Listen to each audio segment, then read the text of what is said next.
right, what's up, everybody? Welcome back to the channel. I am Scott Smokin' Sills. I am joined by a very special guest today, Blake Sorensen. Actually, Brad is having a little technical difficulty, which, happens from time to time. So Blake and I are going to do the show unless Brad decides he's going to call in, which he may very well decide to do. But I want to welcome Blake. For those of you who don't know Blake, Blake is a legendary coach here, former player. I mean, he played 6 years of professional hockey, I believe, overseas. He played for St. Norbert College. He's head coach now of Notre Dame High School, which is brand new for him. He used to run Latin. He was the hockey director at Latin when they were doing very well. He's got a state championship with Loyola. So Blake has really been around the block here and has done a great job with his teams. So welcome to the show, Blake. I appreciate you having me, Scott. Look forward to the conversation this afternoon. Yeah, we're going to have some fun. We got a lot of stuff we want to actually talk about because I want to actually start. I'm going to take you a little bit off the subject because I want to talk about the NHL. The Blackhawks had a few things happening this week. We saw that they finally decided to part ways with Mr. Crawford. What's your take on that? Well, evidently, I think it's created some animosity in that locker room. I mean, the veterans, from what I understand, were not aware that they're making such drastic changes over through the pandemic. So, you know what? The NHL, you never know. It's day to day with what's going on right now with free agency. I think, eventually the dust will settle, but you got to be a little bit smarter, in the off season to make some changes in order to fight for a Stanley Cup every season. And I think we will see in time that the Hawks get back to where they need to be. Well, I hope we all can see that very soon. I mean, we've all been hoping that they would put together a really tough, tight team and be able to accomplish what they have in the past, and that is getting through the playoffs and getting to the Stanley Cup. I mean, I think for the shortened season, at least they got a chance to get into the playoffs, which was nice. And they did well against Edmonton. I mean, that was a pretty good round that they had there, but they were definitely outmatched after that. The other thing they did is they let Saad go. Did you hear anything about that, Blake? I heard about the trade, but what he's making, his salary, I think, evidently through the push in the playoffs, you need to play defense first, and I think the Hawks were in a position to make a deal and bring in some younger kids who can compete and play big minutes. And I think it was a great move as far as looking to solidify their decor moving forward. Yeah, well, I'm not a big fan of I call it going backwards. I think once you make a move, I mean, Saad was with the team and he was a big part of the team when he was here, and they moved him. He came back, he started out okay. He was okay. But I'm just a believer, once you let somebody go, you need to let it go. You move on. Yeah, it's never the same. We saw this with goaltending. We saw Hobby Bullen come back. He was horrible when he came back. We've seen it. Probably the only guy that actually came back and contributed was Andrew Ladd, and he was there for a short period of time, only really for a playoff run. And he had a pretty good stretch there with the Hawks, but of course they couldn't afford to keep him during that time period because they had pretty high salary commitment. So I just feel like, move on, find somebody else, and on to bigger and better things. But, the Crawford thing, my personal opinion, I mean, I'm sorry to hear the vets are all upset about it, I'm sure, because they're probably concerned now for their job with the Blackhawks. But I just feel like it was time to move on. He hasn't been able to really provide a full season. He's 35 now, not 35 is old by any means, but I just feel like they might as well try to go in a different direction at this point. That's just my opinion.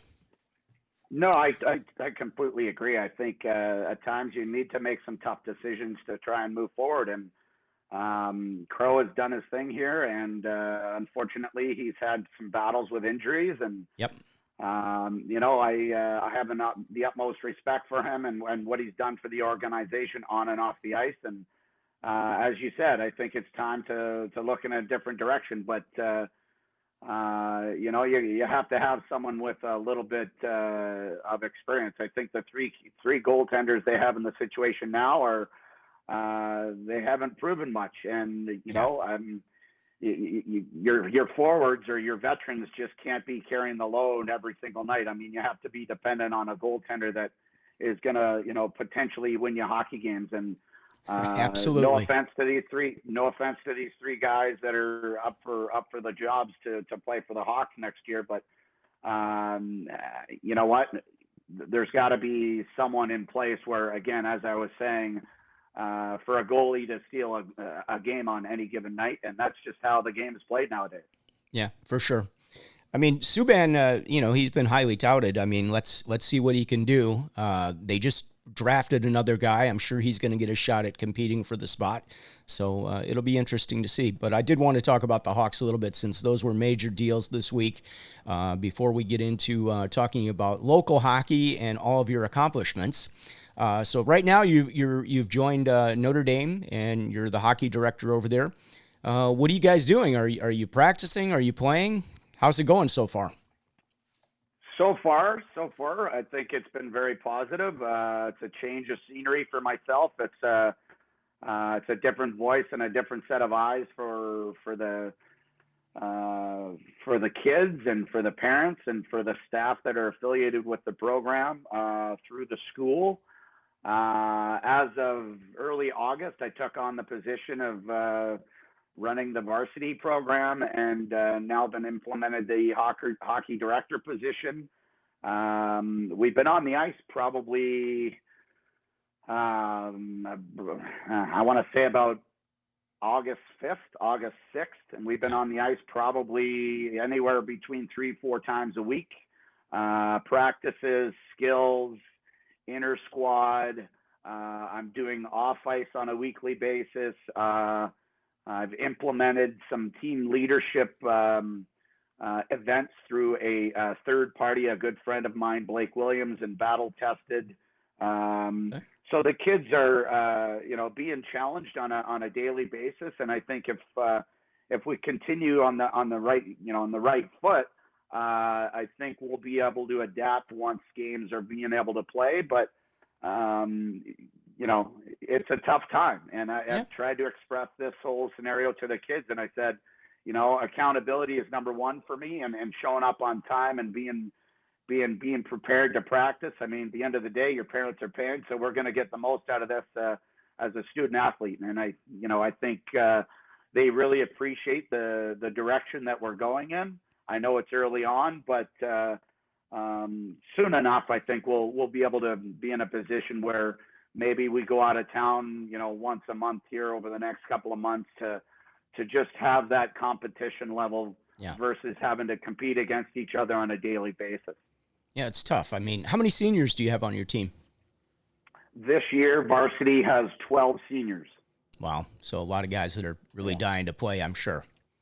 Of course. Yeah. And I'm getting feedback from the parents that they're like, this could be one of their last competitive seasons of hockey. So they want the best for the kid. But at the end of the day, for me, I'm not making the decision based on whether we're able to play games or not. This comes internally through the school, and I'm not going to ruffle any feathers. I'm not going to step on anybody's toes. But I'm sure in time the parents will be able to be in a situation where they want to present some ideas to the school directly and say that, potentially maybe we go as an outlaw or something that is not affiliated with the program. Right. And we go to an out-of-state tournament. No one is,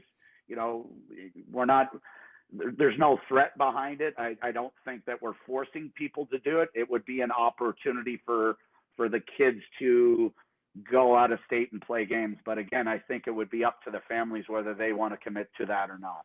Well, how many of the guys that are seniors, the 12 seniors, did they all play last year on the varsity? Correct. No, I would say about 8 of those 12 played varsity hockey. Yeah. I'm sure they're all anxious to play and, get their spot, but, obviously they've got to be safe. But I was just kind of curious, now that you've had all this time to practice, it's a little different way of doing things. Have you seen a lot of improvements by working on all these skills? Because typically you're going to practice, you're doing certain things, you're running your drills, but, now with the emphasis really on practice, are you starting to see those skills pay off? Because I know you taught skills, didn't you, with Delaney, which is the Blackhawks skating coach, and he does a great job. I've actually been to some of those sessions and worked on edge work and things of that nature. And even after just a couple of sessions of that, you can really see the improvement in your movement and play as you implement those things. Yeah, we definitely, at least once a week, we've been doing some skill set work, taking the kids out of their comfort zone. I think at this point in time, it's more beneficial for the kids because we have that time to do it throughout the season. So taking advantage of doing those things on a weekly basis, working on our edge work. I try to do different exercises each session when we allocate skills. That be power skating, that be, working without the puck, working with the puck. Those are all intangibles that these kids probably haven't had a lot of work done with them throughout their career. So I think giving them a different education or a different look at what needs to be worked on in order for you to prepare yourself for game situations. Yeah, I know. First time I did those edges with Delaney, I felt like I couldn't even skate. Like, I'm new to this game. And, after you do that a couple times, you're like, wow, what a difference it makes. And, it's so important. We talk about it for referees because it's all edge work. I mean, the power skating is such a huge part of what we do because we need to keep both legs on the ice as much as possible for safety and moving up and down and staying out there for long periods of time. I mean, you really learn how to be efficient in your skating. And that's something that they've taught us over the years, and it's really paid off for us. So, and by the way, referees don't have a hockey stick in their hand that they can rely on for balance, right? That's a different. It's different feeling for sure when you start doing that. Sure. So now you put a stick in my hand, I don't even know what to do with it. It starts to hurt my elbow. Right. Yeah, that's true. Fair enough. So, a couple years back, you had a state championship team with Loyola. Now, I did wear my Loyola colors for you today. I broke out the burgundy. Nice. But, you got to the finals one year. You won it one year. I mean, what an incredible run. I mean, typically, Loyola is a really tough team, but to see you guys take that state tournament, that had to have been so exciting. You want to tell us about that run that you had and what got you over the top with those guys? Yeah, it was a great opportunity back in 2016. I had the privilege of been provided the opportunity to take on the Loyola Maroon team, and we played in the IHFHL. And fortunately, we were able to win a title with Maroon in the white division, and then I was then provided the opportunity to move up to the gold team in 2017-18, and we had a lot of talent, without a doubt. I think with a fresh perspective, some fresh ideas, a sense of accountability for the kids, and we made some noise, definitely. I mean, we even went up to Ridley College up in St. Catharines and made some noise up there against some of the top prep schools in Canada. So overall, that season we were able to defeat some tough competition and fortunately get to the final at the United Center and beat Stevenson. I'm sure it was great for the tradition of the program. They hadn't won in about, I want to say 22, 23 years. So to bring home the title for DJ LeVar was pretty special. Yeah. I was just so privileged to be a part of that setup that with DJ, I learned a lot from him. DJ's been around forever, man. I mean, he's done a great job with those programs, and he's involved with a lot of hockey. So he has to. Absolutely. So yeah, there's there's no hard feelings whatsoever. And then we continued on in 18-19 and had the core group of kids return. We had, I want to say, 20 seniors that season. Wow. And then 18 the following. So it was pretty a time period in the program where, you know, if it's not going to happen, then, you know, you're going to have to recharge the battery. So evidently we went on a run again that season, unfortunately, in the final. You know, our goaltending, you know, was a really tough position I was in to see who would play in the final. And our kid just stood on his head. He kept us in the game. I mean, it could have gone either way early on. I think we got into some penalty trouble midway through the game, and Green took advantage of us. And but it was a great run. I mean, for the 3 years to win 2 state titles, one at the white division, one at the red division, and then lose the year after with gold. You know, the program's going in the right direction, and so no hard feelings, as I say. And you know, it's the nature of the game. Sometimes decisions are made, and you move on. So how much pressure is it to play at the United Center, huh? I mean, seriously, you know, the kids have to feel a tremendous amount of pressure. Yeah, I mean, I've played in front of you know, 8, 10, 12,000 fans, so a little bit different, but I can say that I took it as a life experience, being able to walk in the rink and in a different door. You're not a fan. You're walking in. You're part of the you know, the bigger picture, so to speak. And at the end of the day, it's all about the kids, and to have an experience at that level is something that'll cherish forever. I mean, again, I mean, it was just a wonderful time to hang out with the kids and see them warm up and appreciate what you know, what kind of environment they're in. It goes a long way to share that kind of scenario with a group of kids that you've been with for the past 7-8 months. Yeah. I know it's the same for referees, believe it or not, because, you know, they are chosen to work those games, and it's a true honor to be a part of that. I have not had the privilege of doing that yet. I hope someday I will before my career is over, as I'm getting up there in years, if you're listening. But, you know, it's a very special day for everybody, and I think that's, you know, it's awfully cool that you had the opportunity to get there. I mean, New Trier, they are just so tough. Their organization is just deep, deep, deep. I mean, they've got, 5 teams, 3 varsity teams, 2 JV teams. I mean, Maroon, I think you guys had, what did you have? You had 2 varsity teams. Did you have 2 JV teams at that time as well, or were you down to 1 JV at that point?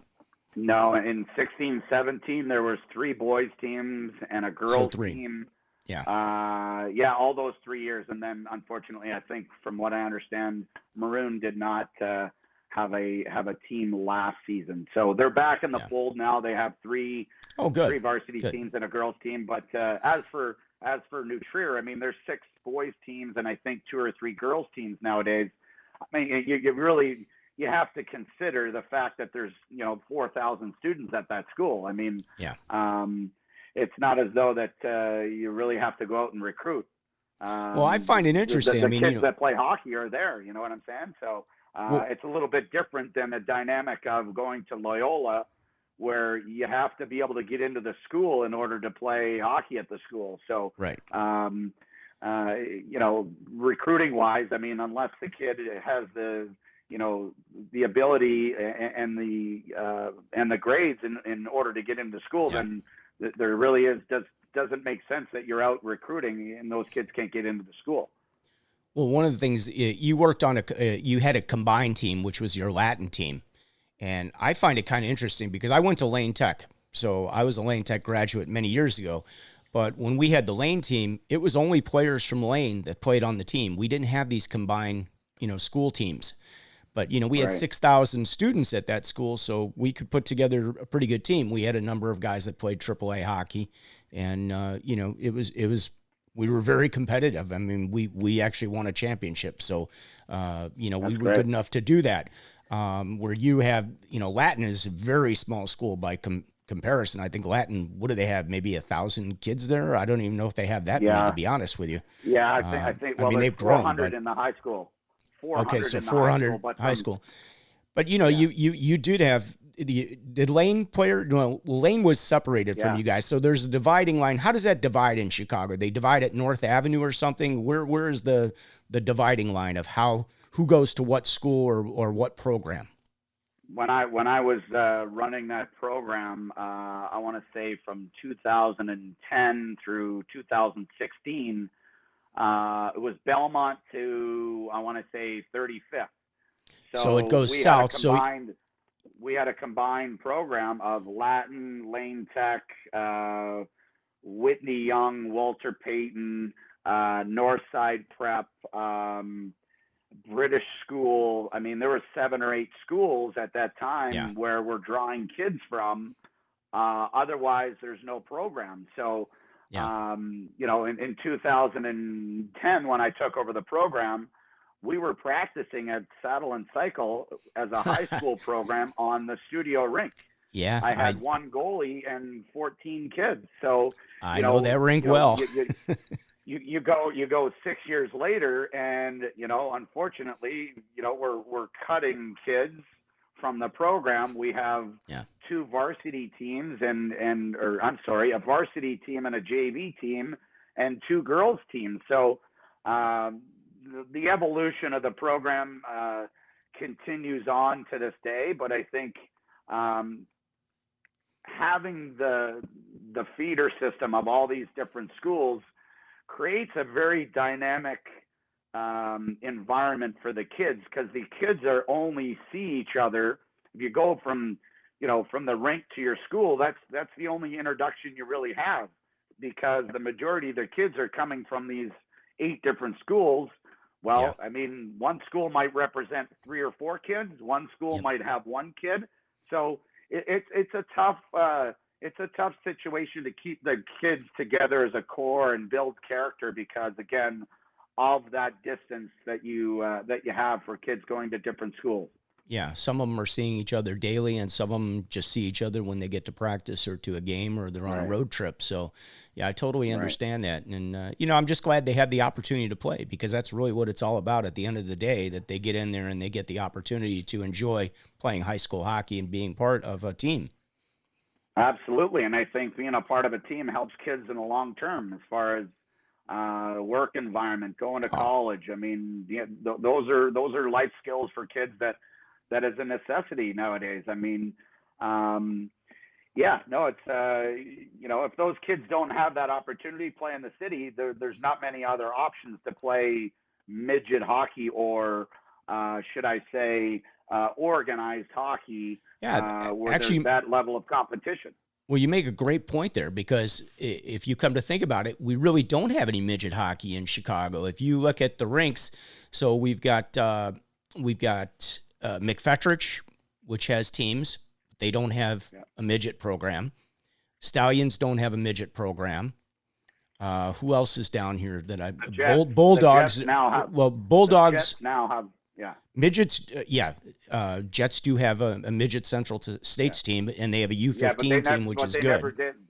They didn't have midget programs up until probably the two last two two or years. 3 years ago, yeah, they Yeah, started right. having the U15 team, and now are they now U15 16? I'm not even sure, because Yeah, I remember having the U15s I've worked, and I think they had a 16s team. But yeah, but it's interesting. You make a very good point there, that we don't have any midget hockey in this area. We don't even have a lot of high level. I don't want to just say house. We do have house, like at McFetrich, but I'd like to see a Central States team down in that area, if we could do it, or something, at least a Nihil team. Is that Nihil? I don't know what they play in, but to me it was kind of like house league. yeah, I think so. Nihil House League. I mean, Yeah, I'm not exactly sure at McFetrich, but you know what? Soon enough, I would imagine something like that'll happen. I think they're making some changes there at McFetrich, but Johnny's Ice House and what's going on there, both east and west, and fifth, third. I mean, Ken Allen's doing a great job there with the Jets, and he has for a number Yeah. of years. They're on the radar nationally, Oh so yeah, they've got some that's good great to teams. They've see. done really well. Oh yeah. Well, So and I think it all comes from the kids being educated. He's willing and able to bring in the guys that have experience as players, and as coaches, and coached at various levels throughout their careers, and they want to give back to the game in a different capacity, and they have a direct relationship with Ken Allen. So the Jets are moving in the right direction, yeah. almost very, very similar to the likes of a Falcons setup. Yeah. Well, Falcons now, I understand we've got a new AAA team coming in next year. So Tier 1 gets a version of the Falcons, I believe. I saw an announcement earlier, maybe about 3 weeks ago about that. So Falcons have done a great job. I mean, that organization, they're stacked, they're deep, and they could play with anybody, especially those midget teams that they have. I mean, they've got some really good coaching out there, and they've done very well for themselves. So, kudos to them. And I think we see that with the Jets, too, here in Chicago, that they've really, put a lot of effort and money into their program to get it to where it is. And, you got a couple former NHLer. You got Brian Noonan coaching. And you got Steve Malte, and I was trying to get Steve on the show. We're going to have to get one of those guys soon. So Sebastian Geoffrion's there too. He's helping out the program now too. Just like up at the Falcons, you got Brett Lebda and Nikos Dimitriakos. I mean, those guys have played in the NHL. They get it. So again, these directors, your Ryan Taylor, your Ken Allen, I mean, they're willing to let the people know, as far as committees, that if we want to bring in the right coaches, given these kids the right education, and these people want to pay for that level of coaching, then you're going to have to pay for it. That's just the nature of the beast. So yeah, it's great. I mean, both organizations are at the AA level. But in time, I could probably say that, most of those kids that go through both of those organizations will end up moving on to AAA and bigger things in their careers. Yeah, very cool. Well, now you played pro hockey for 6 years? I did overseas after I played at school for 4 years, and then went overseas for 6. And it was probably one of the finest times of my life, being able to travel the world and play the game for a living. Yeah, that's so much fun. I mean, it's so very cool. Tell me a little bit about your involvement. Are you still doing some of the skills with Delaney at all? Periodically, I help out normally in the spring and summer with Delaney, but over the last couple of years, I've tried to implement my own system with trying to give back to the kids exclusively with my own skills and power skating sessions through mostly through the spring and summer. I just think it's a little bit more intimate as far as leading the sessions and bringing in my a staff member or two to help me out if I have 30-40 kids on the ice at one given time. So it's been rewarding. I love to get back in different capacity. It's not just about the coaching. It's about demonstration. It's about repetition and consistency. I think I'm seeing a lot of great improvement. I've had a lot of feedback from parents and kids who are saying that, from what I've done over the spring and summer directly with you, that it's given me a bump in the right direction, and some kids are making, strides of playing versus on Nihil 1. Now they're playing, Central States, or they've made the move to AAA, or even with my, junior and pro guys that I've had on the ice. I mean, it's the same thing. I try to open up an opportunity for those guys as well. So what do you think we're going to be seeing for hockey for this year? You think you're going to get a season out of this with Notre Dame? I'm not, I'll be optimistic. I don't want to be the Debbie Downer here, but, good. We're the only state, in the Midwest, that, evidently isn't allowed to play games There's a lot of movement, a lot of people going out of state to play tournaments, to play games, finding a way to accommodate the kids. But again, I mean, with Notre Dame, I'm in a tough spot. I mean, it's the school, and I'm not going to step on anybody's toes. I'm going to keep my nose clean there. Yep. But you know what? I mean, I would say it's all going to come down to what the governor says and whether AHI approves, and there's different pieces in place in order to make it happen. Otherwise, I would probably say maybe early mid-January, if that. Otherwise, I mean, I can't see that we would be able to put a season together and overlap through spring and summer hockey through the month of June. I just don't see that happening. So There's going to be a way, whether it does happen in early mid-January, it would be a 2-month maybe season. Yeah. What do you hear from the parents? What's the feedback that you get from them? Are they anxious to have their kids playing hockey, or are they more or less, no, this is not the time? No, I think for the amount of money that they're paying for their kids on a monthly basis is where we find is most beneficial, because we can't control the next month unless we go through the details on a month-to-month basis. So as I was trying to mention there, that instead of paying the upfront fee, we're going a month-to-month, so that if it does get shut down, then we're not taking anybody's money. Oh, that's cool. That's a good idea. Yeah, I think, yeah. I mean, the feedback is, again, yes, optimistic, but they're trying to put a little bit of pressure on the people that are making the decision within the school internally for us to be able to go out of state as a non-entity of the school. So they do want to play. Oh, yeah, without a doubt. I think the percentages, yes, but do I know that everyone wants to? No, I don't know that for a fact, but we'll find out here in time. Very cool. So with the coming season, I mean, you haven't played any games at this point, have you?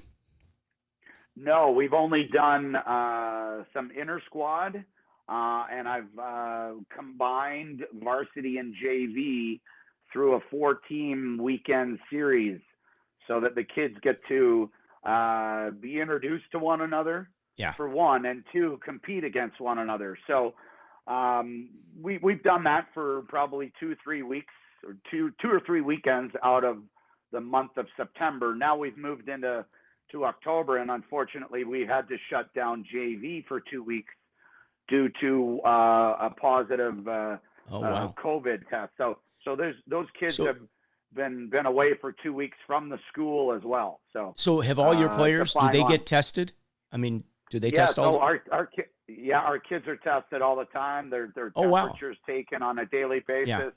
We have a clearance app through Team Snap that the kids, in order to get into the locker rooms, they have to make that clearance in order to participate on a daily basis.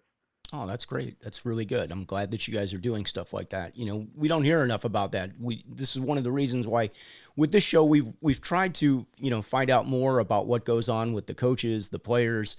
We've tried to open up, Brad and I, to having, fans, players, coaches, situations.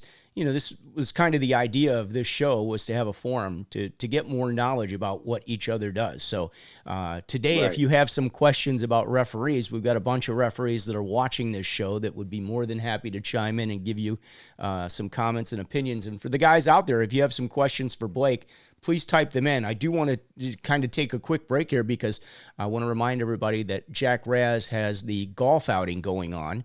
That is this Friday, okay? So if you haven't had a chance to sign up for this, it's a scramble. It starts at 9 a.m.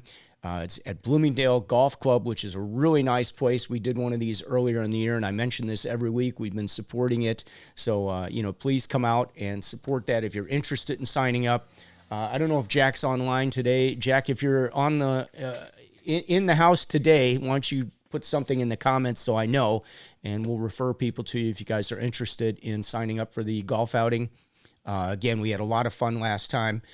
Stayed for a few adult beverages afterwards. Are you a golfer, by the way, Blake? I am, actually, but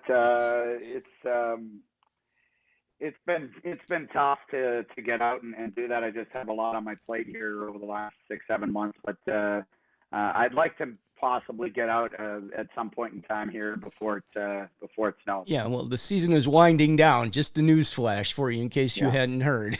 I think Yeah, we're I going know. down to the 50s in the next couple of days. So I think our 80-degree days are beyond us now. So that's a little bit Right, about yeah. what's going on. But, for the guys, if you want to sign up for that, please reach out to Jack Raz.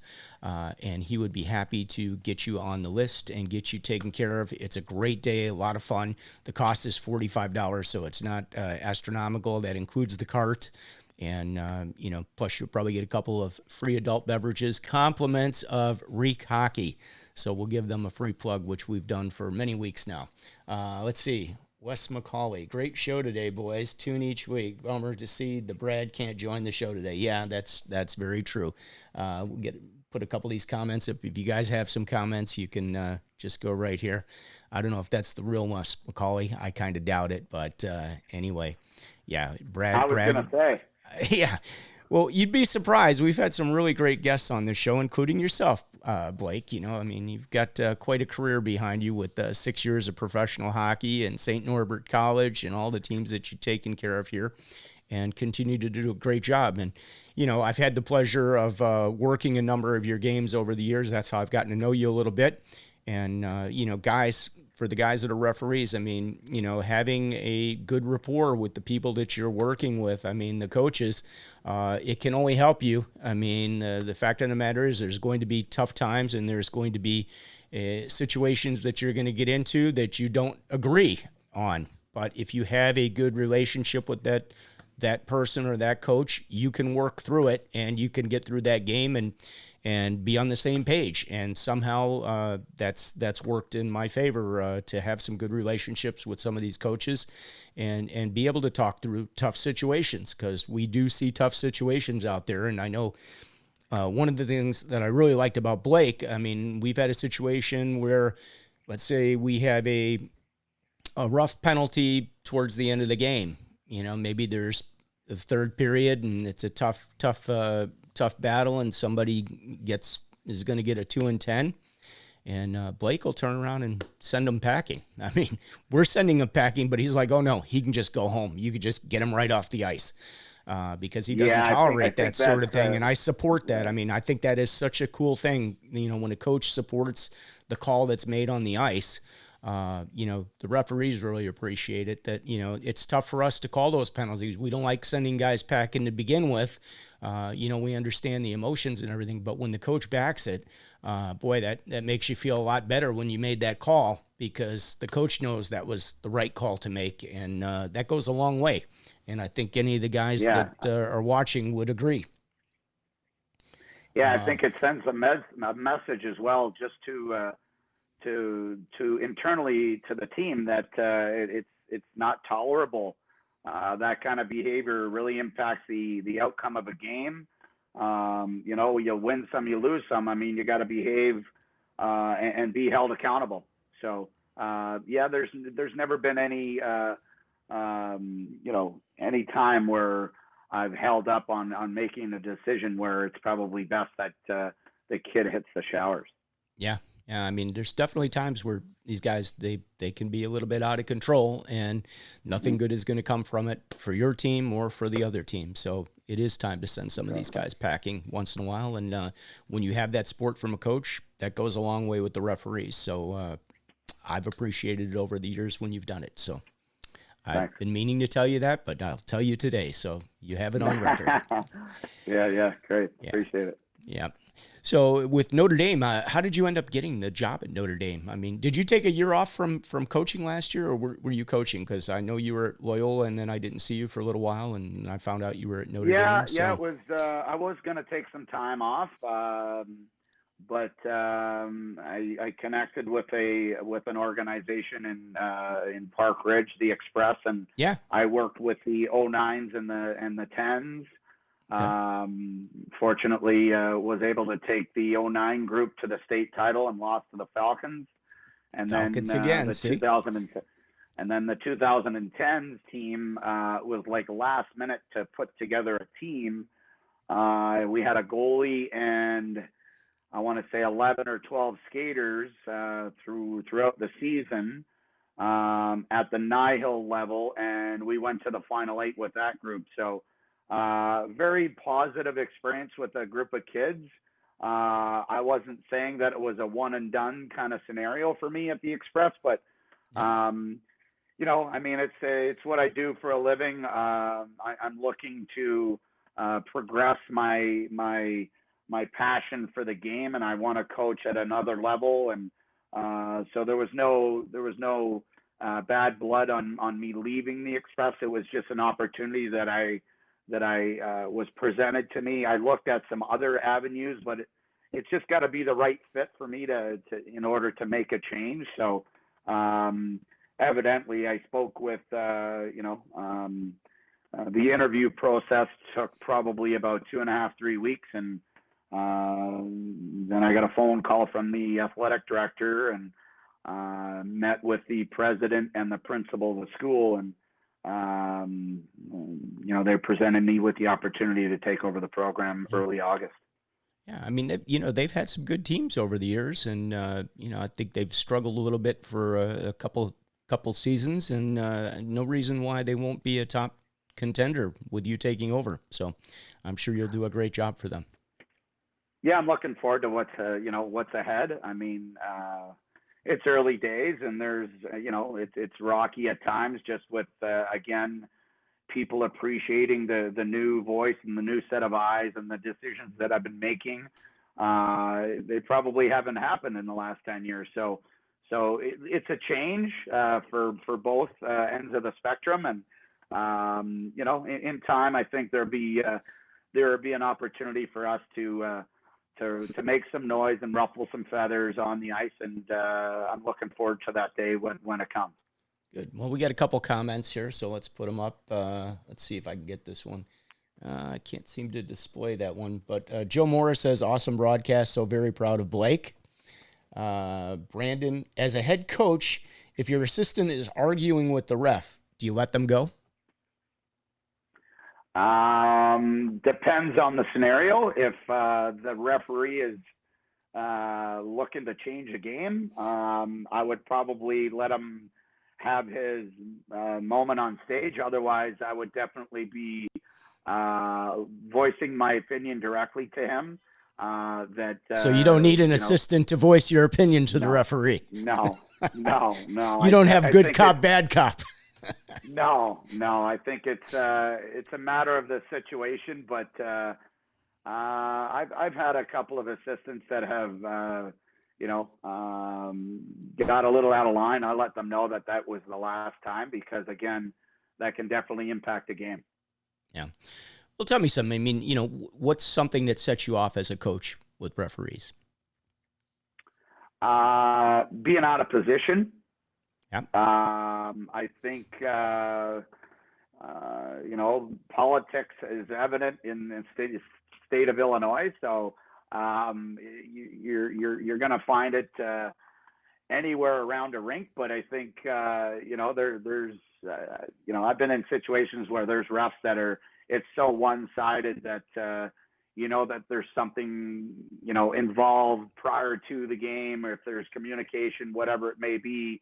I think the consistency too, as far as, coaching or refereeing at another level, say it be AAA, AA, high school hockey. I mean, I'll give you an example of a situation where you're playing Loyola Green playing at Winnetka or Wilmette in front of 2,500 people, and the game is getting out of control physically, and calls are being made one-dimensionally, and it's not how the game is played, and in turn, some of these kids are getting seriously hurt. So I think the consistency and being in position throughout a game is vital to making the game smooth in transition. So otherwise, as I was mentioning, stuff gets really out of control at the high school level.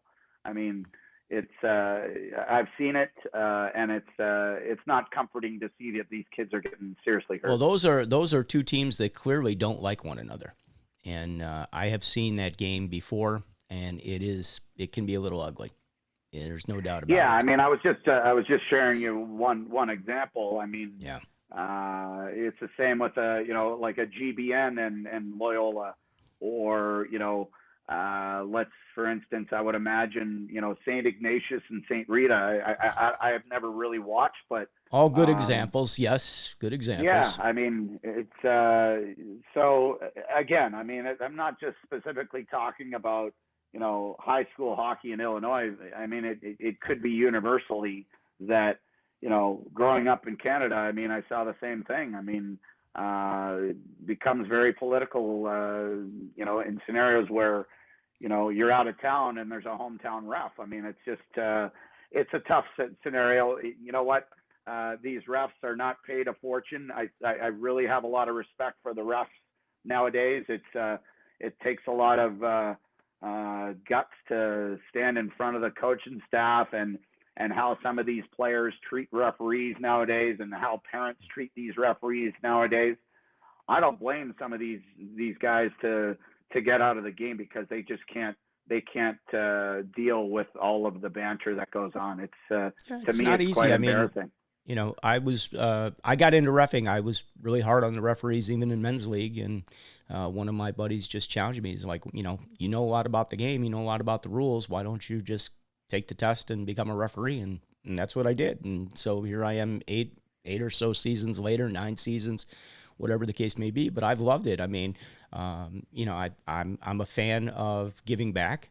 And, I think all the guys work as hard as they possibly can. They do the best job they can. They do get put in some tough situations, and things happen. I see where the parents, can lose their mind sometimes, and maybe rightfully so. But these are not professional. This is not the NHL. I mean, we watch the NHL. Yeah.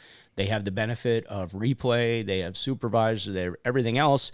And they still miss calls. They still make mistakes out there. I mean, it's going to happen. So, I think getting guys that are trying to hustle and do the best job that they can, and I think most of the guys do that. Yeah. From what I understand, too, it's not just hockey that, the feedback from players and coaches and parents. I mean, kids that are playing soccer and volleyball, yeah. And it's the same scenario. I just think it's out of control. And whether anything is going to be done, I think it's just part of the competitive nature in society. But at the end of the day, it's not just us talking about hockey that we're dealing with nowadays. Society in the real world. In society, I mean, it's as I say, it's completely out of control. I mean, I don't know. Are you in the city? I live in the city, and I will tell you, like right now, it's nobody's pleasant. I walk the dog 2-3 times a day. Nobody's pleasant. It's really tough times. And we had a couple comments. This comes from our referee in chief, Eric Kausel. Do you talk to the players about how to address and interact with the officials, whether during pregame or team meetings? And that's a really good question, Eric. Thank you for that. So what do you tell your players? How do you teach them to address and interact with officials? Can you hear me? Did I lose you? Uh-oh, we asked a tough question. He froze up. Uh-oh. Now, we are on beta software, guys. This is not an official release, and they just came out with some new stuff. We may have lost Blake. Blake, if you can hear me, I don't know if you can hear me, but just try dialing in. I'm going to drop you out of here, and we'll get you to try to dial back in and bring you back up. So I'm going to cut him out of there. Let me just put up a solo screen here for myself. You are listening to The Ref Room. I am Scott Smokinsills. We do this every week. I think, Eric, you must have just asked too tough a question, and the internet broke because of that. But it was a really good question. I would like to hear the answer to that. Terry McLaughlin says, always loved the Gold Green games, did a couple of packed houses. Yeah, Terry, those are fun games. And yes, 2 teams that definitely don't like each other. So there's a lot of emotion out there, and, stuff happens. We'll see if we get Blake back up here. We'll give him a couple seconds because he's not a regular on the show, so he may not know to try to dial back in. But if he's got the YouTube monitor going, then he can try that. I'd like to remind everybody we do this every Wednesday. Brad Baumrock and myself. Brad is having some technical difficulties today, so he couldn't join us. So I'm kind of carrying the load. A reminder of the golf outing tomorrow, not tomorrow, but on Friday with Jack Raz. If you guys want to golf, we've got a great group of guys that love to play golf, and it's a lot of fun. It's $45. Feel free to reach out to Jack Raz if you're interested. He may still be able to get you in. It's a shotgun start, and it's a lot of fun. I will tell you that. I had a great time. We did this earlier in the year.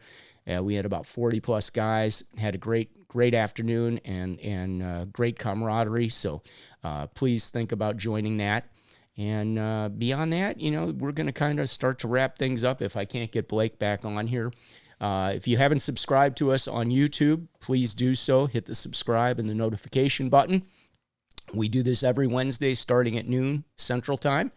If we get any other comments here before we go, he says bagels and soap on a rope tossed on the ice. That must be from the green and gold game, I'm guessing.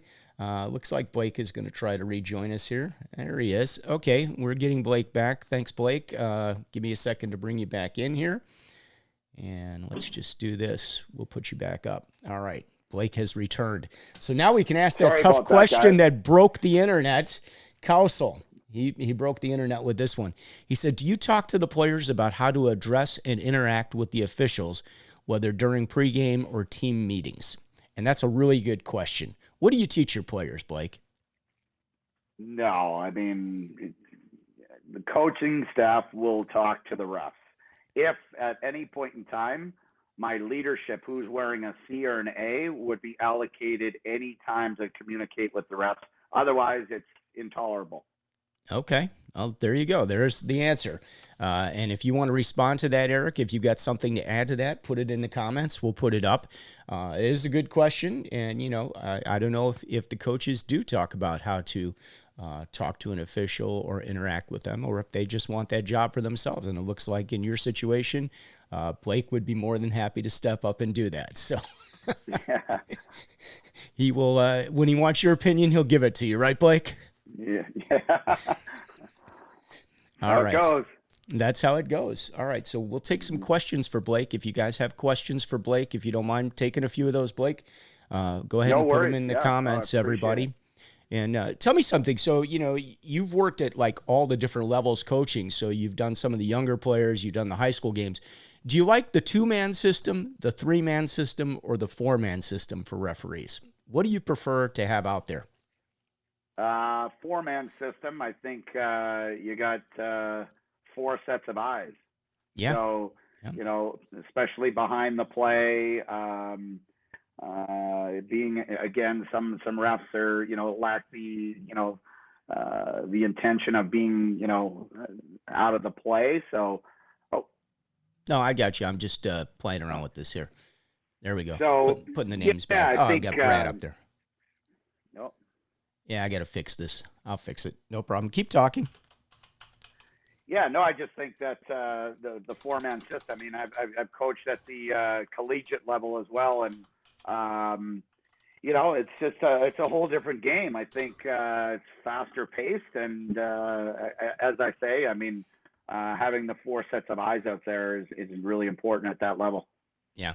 I like the 4-man system. I mean, I wish we could do more of it, but a couple things. One, it costs more money for you guys, and 2, we don't always have enough officials to cover all these games. And I know that with what's going on right now, we're short on referees. So if you know guys that want to get into being an official, now is a really great time to do that, because once we do start back up, hopefully we will start back up soon, but if we start back up, we are going to be short. I don't think we're going to be seeing 3- and 4-man systems from what I've been told, because there's not enough guys to cover the games.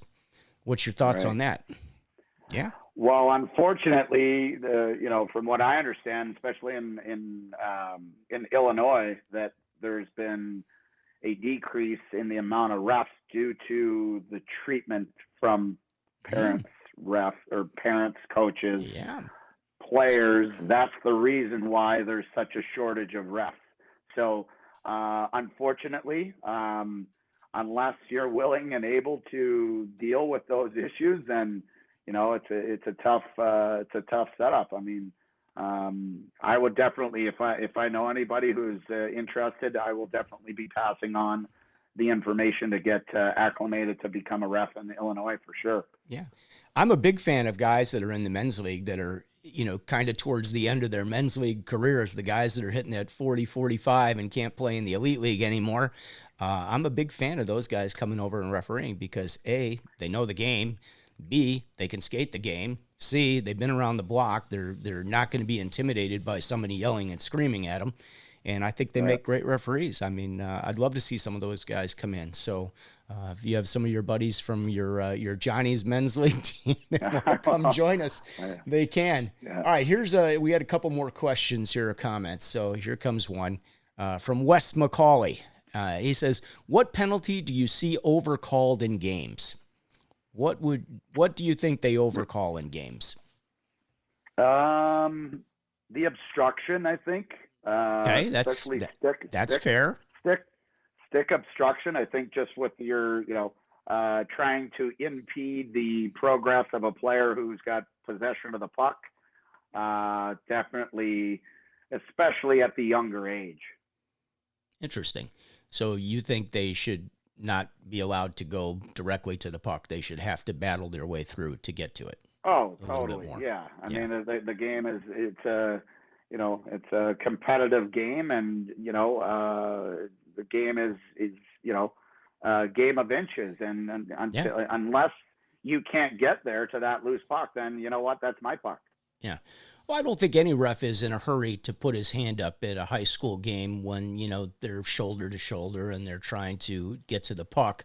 I think they're going to give him every benefit to let that player eventually get through if they feel there's an obstruction taking place before they're going to raise their hand on that and call an interference penalty. I don't know too many referees that like calling interference penalties. It's not something that they're, good, I can get an interference penalty call here. It's not high on their priority list if they can avoid making that call, I'm pretty sure. So, I think that's a fair one to say that might be overcalled. But what else? Anything else that drives you crazy out there? Is there a rule that you'd like to see changed?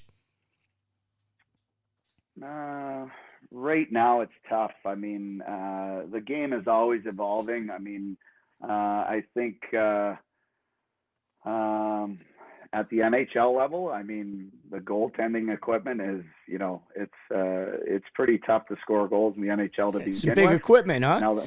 Now the goaltenders have even bigger equipment on. So other than that, I think I can't really, at this point in time, I can't really say that there really needs to be anything that drastically needs to be changed within the game as far as a referee's perspective. Just the obstruction, letting the kids compete for loose pucks. I think at the end of the day, that's what the game's all about. Yeah, I agree with that. We got another comment from our president, one of the head honchos with IHOA.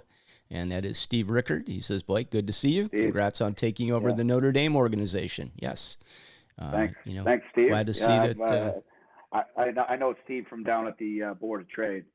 Yeah. Are you still involved in Board of Trade, or are you 100% making your living off of hockey, Blake? Yeah, I've moved on from the Board of Trade and the Merc. When I finished playing in 2005, I dove right into the financial industry. Very fortunate to be able to have an opportunity to work down there for 11 or 12 years. But it was time for me to move on. It became pretty chaotic in my life at that point in time. So it was time to take a look at, becoming part of the game has given me so much that I wanted to make sure that I gave it back as much as what I've been provided over the years. Yeah. Well, I want to take this opportunity to thank you for spending your lunch with us today, and we appreciate your being on the show. I'm sorry Brad couldn't join us today, but he will be returned next week. Blake, you've done a great job with all the organizations that you've been involved with. I met you when you were with Latin, and I've seen you grow through Loyola and now Notre Dame. And, I wish you the best with your hockey coaching career and everything else. So thank you for taking time to be with us. Scotty, I appreciate your time, bud. I look forward to seeing you around the rink, and anytime I'm more than happy to come and have a chat with you. Okay, well, I appreciate that. So look forward to seeing you sooner than later, okay? Let's get back to some hockey. Okay. And, I hope you guys will get your players back on the ice quickly. So thanks for joining us. Everybody, thank you for joining us. We do this every Wednesday at noon. It's the Ref Room. Watch us on YouTube. The replays will be up there. You can get us at Ref Room. You can get us at youtube.com/C, which is for channel, /refroom. So the replays are up there. Feel free to check us out. We will see you guys again next Wednesday. Hopefully we'll see you guys at the golf outing. Have a great time out there. Blake, again, thanks for joining us. We're going to wrap it up. That's going to do it for us. We'll see you next Wednesday.